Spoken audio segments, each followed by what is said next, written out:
Okay, let's talk about RBAC versus ABAC. So these are kind of classical terms in access management. You have RBAC, which you call role-based access control, and ABAC, attribute-based access control. So what does this really mean in terms of most companies? RBAC is probably the older term. It broadly meant, hey, if you have a job or a role at a business, what should you have access to do your job, right? So, a janitor should have access to all the janitor closets at a physical work location to do their job, right? Same thing there. A DevOps engineer, needs access to production systems to accomplish their job. One of the challenges is it's very blunt force, right? So if you think about two DevOps engineers, might even have the same manager, same from HR's perspective, same job code. They might even work in the same office right next to each other. But should they have access to all of the same systems? And that is where you saw the emergence of ideas like ABAC kind of start out as, is you need more data about a person than just who they are in a job code. So again, kind of RBAC, we think of like, job title even almost.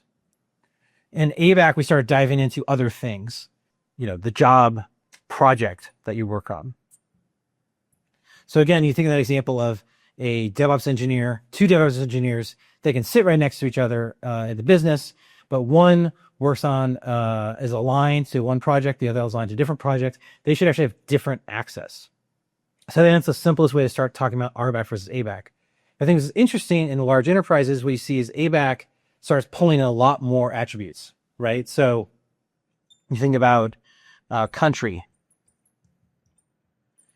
or location. So here you can even have, positive and negative rules, right? So if a employee is in certain foreign countries, maybe they shouldn't have access to systems. So it's a negative attribute-based access control. Same token, employees in Europe might have access to different systems than employees in the US. You also have things like, job codes do get involved again. So in ABAC, what's interesting is these are not just also standalone. They're not single matches. So you can say it's actually a combination of these things. So when you think about a employee at a company, they can have, project A, location UK, and a 1, 2, 3 job code.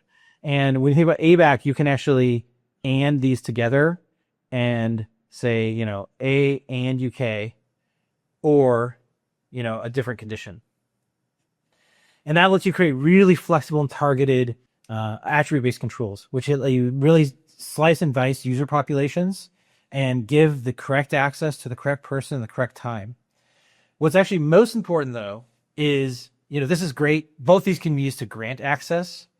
What's hard is in RBAC, then what naturally happens is, people move jobs, they move job titles. This is like an HR controlled system.